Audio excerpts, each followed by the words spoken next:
তুমি কেন এসেছো আমার কাছে? জলবিন্দু, তুমি একটু শান্ত হও। আমি তোমাকে সবটা খুলে বলছি। জলবিন্দু, তুমি আবারও অবচেতন হওয়ার ভান ধরো। ওই দেখো, জলদানবের পায়ের আওয়াজ। ও এদিকেই আসছে। আমি কিছুই বুঝতে পারছি না। তুমি কে, আর কেনই বা এসব বলছো? জলবিন্দু, তাড়াতাড়ি অবচেতন হওয়ার ভান ধরো, নইলে আমরা জলদানবের কাছে ধরা পড়ে যাব। কিরণ, তুই কার সাথে ফিস ফিস করে কথা বলছিস? কে আছে এখানে? তুই আর এই প্রহরী ছাড়া আর কে আছে এখানে? মহারাজ, এখানে তো কেউ আসেনি। আমরা খুব কঠোরভাবে পাহারা দিচ্ছি। আমি তো একা একাই কথা বলছি গো। এখানে জল, মাছ, ছোট ছোট সাপগুলো কত সুন্দর আর রঙিন। এগুলো দেখতে আমার ভীষণ ভালো লাগছে। আমার চোখে ডানালে কোনো কুবুদ্ধি আটিসনি তো? আমি এত ছোট্ট একটা বাচ্চা, আমি এসব কি করে করবো বলো? খুব ভালো করে শুনে রাখ কিরণ, যদি কোনো চালাকি করেছিস তাহলে তোর জীবন এখানেই শেষ। ঠিক আছে জলদানব, আমি কোনো চালাকি করবো না। আর এটাও মনে রাখিস, তুই চিরদিন আমার বন্দিনী।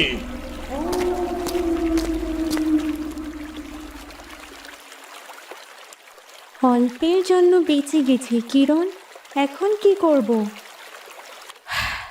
এবার আমাদের তাড়াতাড়ি জলবিন্দুকে জাগাতে হবে, নয়তো অনেক দেরি হয়ে যাবে।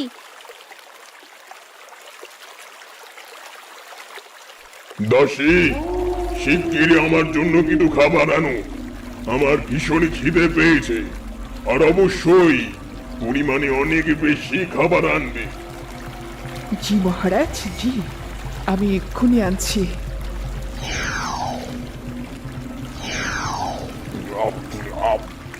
এই যে দাসী, ওই মানব শিশু কিরণকে প্রতিদিন সময় মতো খাবার দেবে। ও যাতে দুর্বল না হয় সেদিকে খেয়াল রাখবে, বুঝেছো? জি মহারাজ, আমি আপনার কথা মতোই চলবো। আর হ্যাঁ, ওই মেয়ের সাথে কোনো কথা বলবে না। যাবে, খাবার দেবে, চলে আসবে। এতটুকুই তোমার কাজ, মনে থাকবে। জি মহারাজ, মনে থাকবে। শৈলতল, আমার বিশ্বস্ত বন্ধু, তুমি তো জানো আমি ওই মানব শিশু কিরণকে এতদিন ধরে বাঁচিয়ে রেখেছি কেন। হ্যাঁ মহারাজ, আমি জানি সে সাধারণ কোনো শিশু নয়। নিশ্চয়ই গোপন কোনো কারণ আছে। ঠিক তাই, ওর ভেতরে আছে এক অদ্ভুত আলোক রশ্মি। হয়তো সেই আমার হাতে এ রাজ্যকে তুলে দিতে সাহায্য করবে। তার মানে আপনি কি ওকে ব্যবহার করবেন রাজকুমার জলবিন্দুর বিরুদ্ধে? একদম ঠিক বলেছ। জলবিন্দুর ভেতরে যে শক্তি বন্দী আছে তা আমি চাই, কিন্তু ওকে আমি নিজ হাতে মারতে পারবো না। তাই আমার দরকার কিরণকে। অসাধারণ বুদ্ধি মহারাজ, অসাধারণ। কিন্তু খেয়াল রাখবেন, মানব শিশুরা কখনো কখনো চমকি দেওয়ার মতো বুদ্ধি খাটাতে পারে। আমি ওর প্রতিটি পদক্ষেপ নজরে রাখছি। যদি এক ফোঁটা চালাকি করে তবে তার হাড় গুঁড়ো চূর্ণ করে সাগরের অন্ধকারে গহরে ছুঁড়ে ফেলে দেব।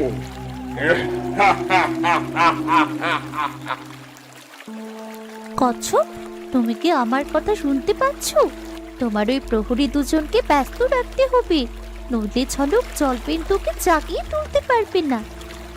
ঠিক আছে কিরণ, আমি ওদের চোখ ফাঁকি দিচ্ছি। তুমি ঝলককে কি করতে হবে বলে দাও।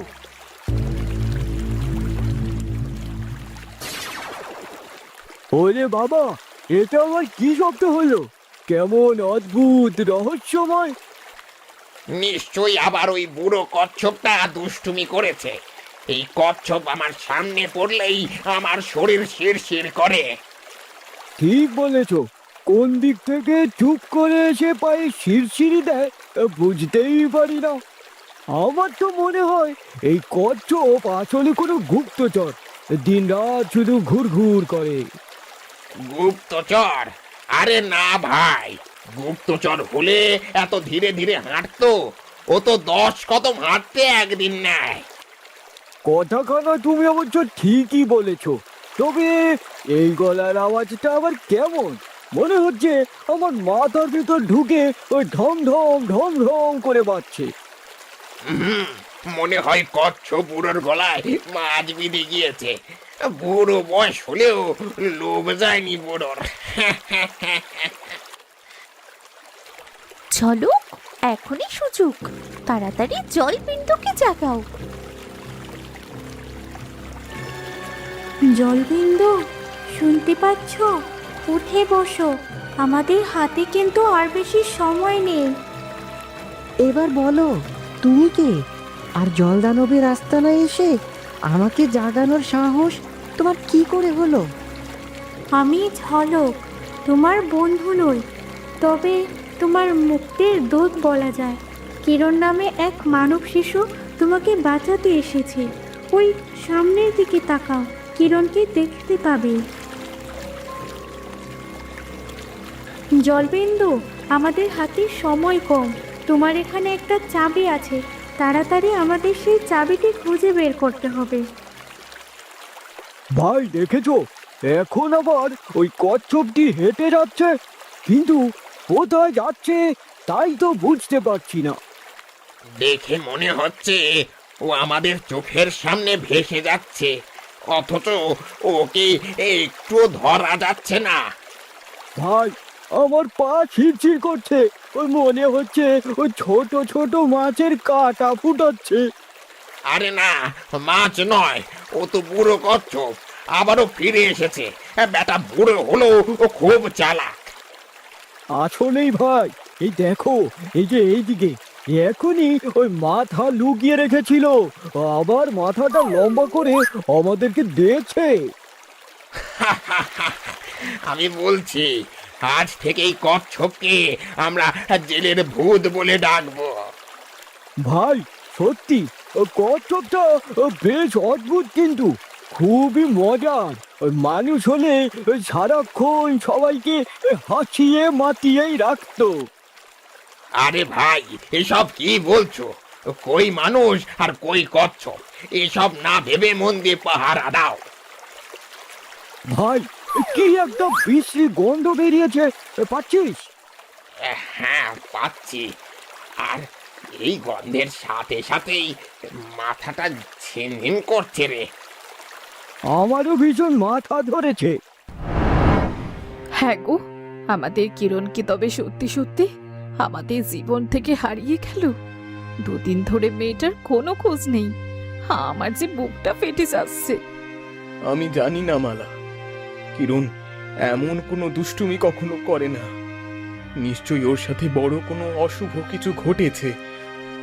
নদীর জলও যেমন আজ কেমন ভারী মনে হচ্ছে। আমার কিরণ কি তবে এই নদীতে ডুবে গেল? তুমি যে বলেছিলে কোন মাছের সাথে কথা বলেছে কিরণ, হ্যাঁ গো, ওই মাছ কি ওকে গভীরে নিয়ে গেল? সে কি গভীরে নিয়ে কিরণকে খেয়ে ফেললো? এইসব অলক্ষণে কথা বলো না গিন্নি, আমাদের কিরণ বাঁচবেই। ও এত তাড়াতাড়ি আমাদের ছেড়ে যেতে পারে না। ও দাদা, ও বৌদি, তোমরা এভাবে ভেঙে পড়লে হবে বলো? তোমাদের তো সুস্থ থাকতে হবে, আর বিধাতার কাছে চাইতে হবে কিরণ যেখানেই থাকে যেন ভালো থাকে। হ্যাঁ রে সরলা, আমিও সেটাই চাই, কিন্তু মায়ের মন কেমন যেন অশুভ সংকেত দিচ্ছে বারবার। কিন্তু আমার মনে হচ্ছে আমাদের কিরণ যেখানেই আছে সুস্থ আছে। মনে আশ্বাস রাখো মালা। হ্যাঁ বৌদি, নিজেকে একটু শক্ত করো, দেখবে কিরণ খুব দ্রুতই আবার আমাদের মাঝে ফিরে আসবে। এখন চলো তো দেখি, বাড়ি চলো। কিরণ, বাবা মা তোর জন্য অপেক্ষা করছে, তুই তাড়াতাড়ি বাড়ি ফিরে আয় মা। আমরা আর তোকে চোখে না আড়ালে যেতে দেব না মা, কথা দিলাম। কথা দিলাম তোকে কাছাকাছি রাখবো। ফিরে আয় মা, ফিরে আয়। হে বিধাতা, তুমি আমার কিরণকে আমার বুকে ফিরিয়ে দাও। আমি আমার সন্তান ছাড়া সে আর বাঁচতে পারবো না। মালা, কান্না থামাও। এখানে কান্না করে লাভ নেই। আমাদের কিছু একটা করতে হবে। হয়তো কিরণ কোনো জাদু বলে আটকে পড়েছে। আমার মন বলছে আমার কিরণ বড় কোনো বিপদে পড়েছে। বিপদ? ও কিরণ, মারে, বিধাতা তোকে রক্ষা করবে রে মা। তুই মনে সাহস রাখিস। আমি ঠিক জানি না, তবে আমার মন বলছে কিরণ এখনো জীবিত। আর যতদিন আমার শ্বাস আছে আমি ওকে খুঁজতে থাকবো। হ্যাঁ গো, ওই মাছটার কথা বলছিলি যে, ওটা কি সত্যি বড় মাছ ছিল? ওর কি এত শক্তি আছে? থাকলে ওকে বলো না আমার কিরণকে খুঁজতে। আমি ওকে কোথায় খুঁজবো বলো? আমি জানি না আমার কিরণ কোথায়। আমাদের এভাবেই অপেক্ষা করতে হবে। তবে তবে আমি হার মানবো না। জলবিন্দু, সাবধান। আমরা যদি সঠিকভাবে কাজ করি তবে তুমি এই জেল থেকে মুক্তি পাবে এবং আমরা সাহায্য করাটাও সফল হবে। তুমি শুধু আমার কথা অনুসরণ করো। প্রথমে চুপচাপ বসো, কোনো শব্দ বের করো না। তারপর আমরা দুজনেই চাবিটি খুঁজে বের করব। বুঝেছি, আমি তোমার কথা মতো কাজ করব। জলবিন্দু, আমার মনে হচ্ছে ওই উঁচু স্থানে চাবি আছে। তুমি ওইটাতে সাবধানে হাত দাও। ঠিক আছে ঝলক, কিন্তু আমি হাঁটতে পারছি না। আমার পায়ে শিকল বাঁধা। আমাদের আগে এই শিকল খুলতে হবে। ঝলক, আমি একটা উপায় জানি। তুমি শুধু আমার কথা শোনো। তুমি সেইভাবে জলবিন্দুর পায়ের শিকলটা খুলে দিও। কি উপায় কিরণ? দ্রুত বলো। আমি আমার মাথার খোপায় লাগানো এই কাঁটাটা তোমায় দিচ্ছি। এটা তুমি জলবিন্দুকে দাও, আর ওটা দিয়ে শিকলের লাগানো তালাটাও খুলে ফেলবো।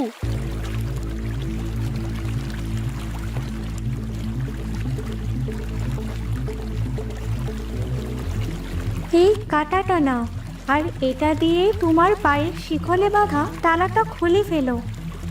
ঠিক আছে, আমি চেষ্টা করছি। এই তো, তালাটা খুলে গেছে। এই তো আমার পায়ের শিকল খুলে গেল। তুমি দারুণ কাজ করেছো রাজকুমার। এখন তাড়াতাড়ি চাবিটা খোঁজো। এই তো সেই চাবি।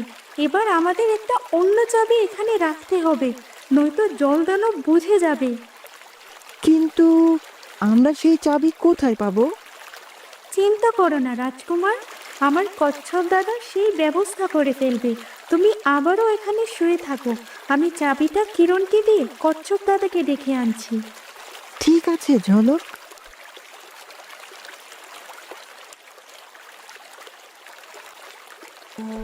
কিরণ, এই নাও চাবি। এখন আমার কচ্ছপ দাদার কাছে যেতে হবে। সে ডুপ্লিকেট চাবি নিয়ে আসবে। আমরা তখন সেই ডুপ্লিকেট চাবিটা সেই স্থানে রেখে দেব। তাহলে জলদানব আর বুঝতে পারবে না। খুব ভালো বুদ্ধি ঝলক, কিন্তু অনেক সাবধান। জলদানব টের পেলে আমাদের সবটাই ধ্বংস হয়ে যাবে। আমাদের কোনো চিন্তা নেই কিরণ। কচ্ছপ দাদা খুবই চতুর। জলদানবের নজর এড়াতে সে কাজ করবে। ঝলক, তুই এখন আমার ঘরে? দাদা, আমি আর রাজকুমার দ্বিতীয় চাবিটি খুঁজে কিরণের কাছে রেখে এসেছি। এবার তোমাকে ডুপ্লিকেট চাবিটি দিতে হবে। তুই তো দেখছি অনেক দ্রুত কাজ করেছিস রে ঝলক। তুমি আর কিরণ ছিলে বলেই সম্ভব হলো, কিন্তু আমাদের এখনো অনেক কাজ বাকি। হ্যাঁ রে ঝলক, এই দানবের হাত থেকে এই রাজ্য, এই জল এবং নিজেদেরকে রক্ষা করতেই হবে। এই নে ডুপ্লিকেট চাবি, দ্রুত যা। দানব এতক্ষণে হয়তো চাবি সরানোটা বুঝে গেছে। ঠিক আছে দাদা, আমি চললাম। এবার তুমি কিছুক্ষণ বিশ্রাম নাও। তোমাকে আবারও প্রহরীদের আটকাতে হবে। তুমি কোনো চিন্তা করো না দাদা।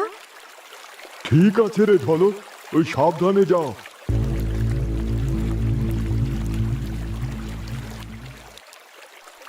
এই দেখো কিরণ, আমি কচ্ছপ দাদার কাছ থেকে চাবি এনেছি।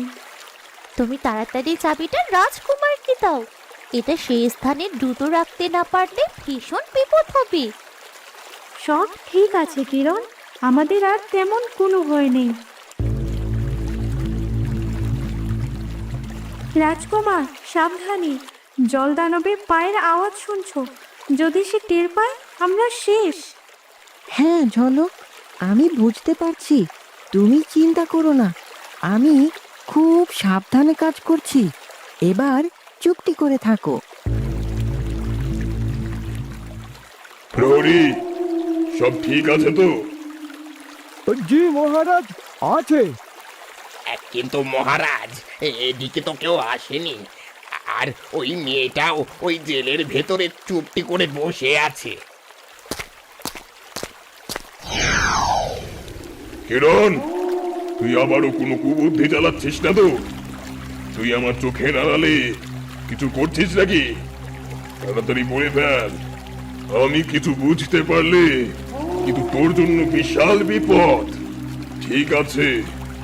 আমি তো একা একাই যাচ্ছি মহারাজ, আমি কি করে কিছু করব? এই জেল ভেদ করে ওই প্রহরীদের উপেক্ষা করে আমি কিভাবে কিছু করব বলুন? তবে মনে রাখবি, আমি সব সময় তোর উপর নজর রাখছি।